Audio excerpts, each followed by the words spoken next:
Hai pemirsa. Jumpa lagi barengan sama Alia Nova Dan juga Aryarsa di Rejo Montong Channel, channelnya Jogja. Episode hari ini sesuai janji kita kemarin gitu ya. Kalau kemarin itu Alia udah cerita. Betul. Nah hari ini Ari yang gantian cerita. Betul, jadi di episode kali ini masih seputar tentang perjalanan dan juga transportasinya ya, yang menyambung. Kalau misal minggu lalu si Alia Nova cerita di settingnya itu luar negeri. Nah sekarang kita nggak jauh-jauh karena ini salah satu cerita kiriman pemirsa itu sebetulnya singkat Alia. Cuman kita akan mencoba membuat theater of mind kalau kata Bu Asik. Nonton ya Bu ya. Itu begitu menyeramkan loh. Oke, baik. Penasaran? Kita dengarkan bersama-sama cerita dari Aryarsa. Oke.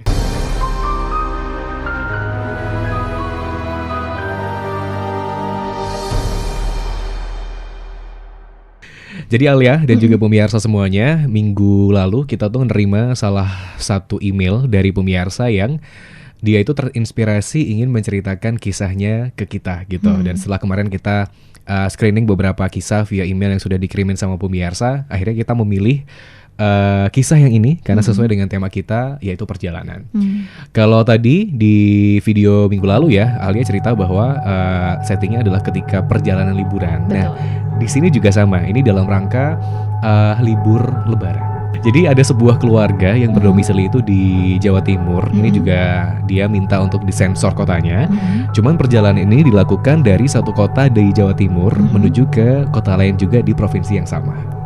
Oke, jadi karena sama-sama Jawa Timur kan gede luas banget ya, betul. Gitu. Jadi perjalanan ini di sebuah keluarga ini biasa mereka lakukan ketika mau Idul Fitri. Mudik, betul banget. Jadi mereka berangkat ke kampung yang dituju ini adalah H-1, yang mana adalah malam takbiran gitu ya. Mereka menuju ke tujuan daerah pulang kampungnya ini. Nah biasanya mereka itu menggunakan mobil pribadinya di setiap tahun mereka mudik itu. Cuman di tahun ini dia bilang bahwa kondisi ayahnya itu nggak terlalu fit. Jadi nggak kuat buat nyetir. Betul, gitu. jadinya mereka berempat, jadi ibu, ayah, dan dua anak ini memutuskan untuk mudiknya itu menggunakan transportasi umum yaitu bis gitu. Kenapa bis? Karena mereka pikir bis itu kan jaraknya bisa lebih cepat, dan kalau misal mereka ngambil perjalanannya itu malam, biasanya kan lebih ngebut ya supirnya. Nah itu mereka berharap bahwa sampai ke kota tujuannya itu lebih cepat. Nah sebetulnya mereka itu juga penuh pertimbangan ketika harus mengambil keputusan untuk mudik menggunakan bis, karena mereka itu akan melewati sebuah jalur di mana jalur itu akan melewati sebuah lahan hutan milik negara itu yang luas banget, yang nggak ada lampu sama sekali ketika malam, dan nggak ada rumah penduduk di situ, dan memang terkenal angker. Nah ada beberapa versi, dan sudah dia juga menyebutkan ada yang namanya alas ini, tapi dia bercerita tentang sebuah kompleks hutan yang lebat banget yang belum sampai ke alas Purwo. Nah itu cluenya di situ. Jadi ada sebuah area hutan juga yang benar-benar luas banget pemirsa, di mana orang-orang dari kampungnya si pemirsa yang bercerita ini itu sudah berulang kali mengalami kejadian mistis ketika melakukan perjalanan melewati jalur itu. Gitu. Namun keluarga ini berpikir bahwa kalau misal kita naik bis kan kita bareng-bareng, dalam artian kan berbanyak gitu. Betul, orangnya banyak, dan pasti nggak semua orang di bus itu akan tidur kalaupun kita melakukan perjalanannya malam gitu dari tempat asalnya. Tapi itu memang jalur yang setiap tahun mereka lalui. Ketika naik mobil pun mereka juga bakal lewat situ. Tapi siang hari kalau mobil. Nah itu karena kalau siang kan pasti macet, tapi ya jadinya mereka pikir kalau misal pakai bus kan otomatis nggak mau dong siang hari karena kan pasti macet. Nah akhirnya mereka naik bis tapi memilih perjalanan yang malam hari. Oke, jadi mereka berangkat dari kota asal itu sekitar jam 11 malam. Jam 11 malam mereka perjalanan, berdoa, bla bla bla, tidak ada halangan, dan sampailah ceritanya itu di pukul 1:30 pagi. 1:30 pagi itu mereka akan melewati area hutan belantara itu. Kita nyebutnya alas ya. Mereka akan memasuki kompleks alas milik negara itu. Dan kebetulan si keluarga ini tuh duduknya memang di bangku yang agak depan gitu. Jadi dia tuh bilang kemarin di bangku nomor 3 dari si Pak supirnya ini. Dan itu kan dua-dua kursinya. Jadi bapak sama anak pertama, terus ibu sama anak kedua. Jadi depan belakang seperti itu. Nah di pukul 1:30 pagi ini kebetulan cerita si anak pertama yang dewasa nih pada saat itu dia masih SMP kalau nggak salah. Dia jam 1:30 pagi itu belum tidur. Jadi dia mendengar si kernet bus dan supir busnya ini tiba-tiba mereka ngobrol. Si kernetnya bilang gini, Cak, hati-hati, sejelit meneh lu. Terus si anak ini ngeh bahwa sebentar lagi kita akan melewati si alas ini nih, yang sudah menjadi legenda di kampungnya dia. Akhirnya dia itu seperti kayak membangunkan si bapaknya di sebelahnya, dan akhirnya bapaknya bangun. Dan si drivernya ini, si supir busnya ini juga bilang, oh hati-hati, dia bilang gitu. Akhirnya pukul 2 pagi bis itu benar-benar melewati gapura selamat datang dari si hutan lebat ini. Nah si pemirsa ini cerita bahwa di depannya ketika dia bisa melihat kaca bis itu dari bangkunya itu benar-benar tidak ada cahaya. Jadi benar-benar cahayanya itu tuh hanya dari si bus ini, tidak ada kendaraan yang lewat kebetulan pada saat itu. Dan tidak ada kelihatan tuh kayak penerangan jalan yang dibangun sama pemerintah gitu. Itu benar-benar alasnya gelap itu gitu ya? Gelap gulita banget. Ketika dia itu ingat sekali sekitar hampir jam 2 pagi ketika bus itu benar-benar lagi berjalan di tengah kompleks alas itu. Tiba-tiba dari bangku belakang bus itu ada seorang sosok anak kecil yang berlari ke depan. Dia berteriak dengan bahasa Jawa dan bilang bahwa Pak buka ke lawangi, aku meh medun. Atau Pak bukain pintunya, aku mau turun. Dan seketika bus itu langsung berhenti mendadak. Dan pada saat itu memang digambarkan juga tidak ada kendaraan lain yang lewat, baik di belakang bus itu ataupun dari arah berlawanan. Jadi betul-betul di tengah alas itu cuman bus itu sendiri aja sendiri, dan juga para penumpang yang duduk di dalam bus itu. Nah pada kejadian ketika ada seorang anak kecil yang merengek minta keluar dari bus itu, si pemirsa yang bercerita ini dia langsung membangunkan ayahnya. Dan ketika itu dia sudah melihat dari celah bangku di belakangnya bahwa ibu dan adiknya itu sudah berpelukan. Dan sama sekali tidak ada suara dari penumpang lain yang berada di bus itu. Dan akhirnya setelah beberapa detik di sana itu anak kecilnya merengek minta keluar. Akhirnya supir bus itu pun bilang kepada kernetnya bahwa "Dang buka noca" atau "buruan dibuka deh pintunya" gitu. Akhirnya tanpa pikir panjang, kernet busnya itu membuka pintu dan anak itu lari keluar.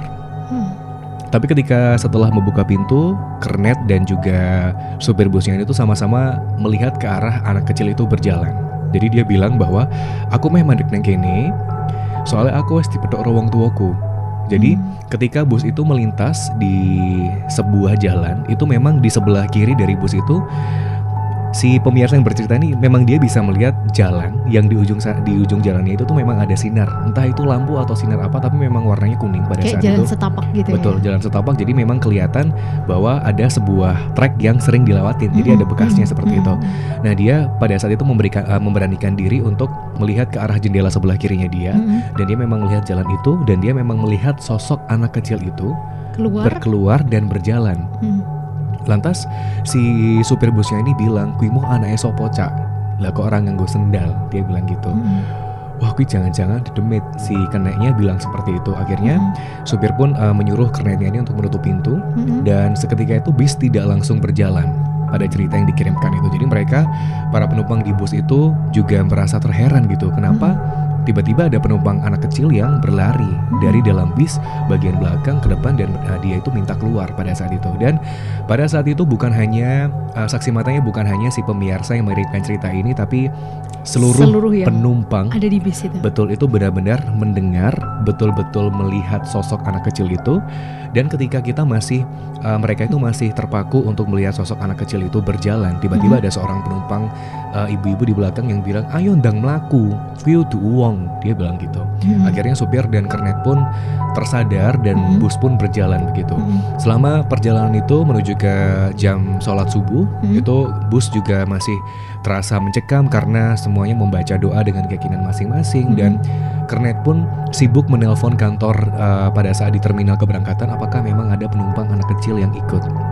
setelah kita transit di rumah makan pada saat itu untuk untuk menjalankan sholat subuh, dikonfirmasilah bahwa memang tidak ada penumpang anak kecil pada perjalanan malam itu, dan mereka bersyukur bahwa mereka masih diberikan selamat dan bisa melanjutkan perjalanan sampai ke kota tujuan. Tapi sejak saat itu keluarga mereka tidak pernah melakukan perjalanan mudik ke kota atau ke kampung halamannya itu di malam hari.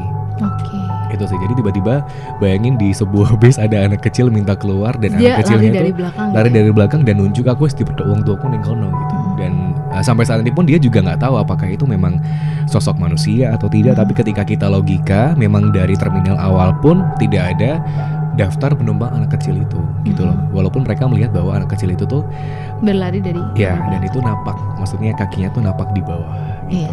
Wujudnya pun biasa. Biasa, dia berumur 6 tahun katanya dan dia memakai setelan baju biasa dan dia hanya menangis, tangan kirinya itu membawa permen. Anak kecil itu menangis meminta keluar dari bis itu. Oh, ini dia mau keluar dari situ. Dan akhirnya dibukakan dan anaknya langsung lari tuh menuju jalan setapak dan menuju ke arah cahaya itu. Dan cerita pun selesai. Akhirnya setelah kejadian itu mereka tidak pernah melakukan perjalanan mudik di waktu malam hari. Jadi mereka mending macet lah daripada malam hari, tapi kena pengalamannya seperti itu kan. Jadi mereka memilih waktu yang lain dan ceritanya selesai gitu sih. Moral value yang ingin disampaikan oleh si penulis ini adalah bahwa dimanapun kita berada, memang kita nggak tahu ya kondisinya kanan kiri itu seperti apa. Jadi hanya kita bisa, sebagai manusia kita hanya bisa berdoa dan juga berpasrah kepada Tuhan apapun yang terjadi. Kalau memang kita tidak melakukan kesalahan, ya insya Allah kita akan selamat dari apapun hal yang akan kita temui di perjalanan itu. Betul banget. Jadi dimanapun kita berada, jangan lupa untuk selalu minta perlindungan kepadanya. Betul. Karena yang maha melindungi ya hanya Tuhan yang Maha Esa. Betul. Jadi kalau misal pas besok nih kan ada informasi bahwa mudik tahun ini kan tidak dilarang ya. Ya, sudah mulai ada kelonggaran lah ya. Betul. Jadinya tetap kalau misal kita sudah diberikan kelonggaran seperti itu, jangan lupa untuk selalu berdoa dan menjaga kesehatan masing-masing. Betul. Dan ini juga menjadi semangat buat kita nih. Betul. Biar kita selalu taat sama protokol kesehatan. Jadi biar kondisi pandemi ini juga bisa terkendali. Betul. Sehingga nanti kita bisa beraktivitas, bisa mudik lagi, kumpul bareng keluarga. Yang mau liburan juga bisa. Ya. Nggak kerasa udah setahun lebih ya berarti ya kita lebih di kondisi seperti ini. Jadi tetap harus semangat pemirsa untuk menjalankan dan mematuhi protokol kesehatannya. Oke, itu tadi pemirsa cerita kita berdua. Betul. Dari Ari Arsa kali ini, di episode kali ini yang kita dengerin ceritanya serem sih, bikin kita merinding. Terima kasih juga buat pemirsa yang sudah mengirimkannya ya. Dan buat kamu pemirsa yang punya cerita horor lainnya ya, boleh banget dikirimin ke komen di bawah ini atau ke alamat email kita. Nanti ada informasinya di sosial media kita, dilihat aja langsung ceritanya dikirimin via email aja. Oke, dan sekarang kalau gitu saatnya kita berdua pamit. Saya Lianova. Saya Ari Arsa. Parang.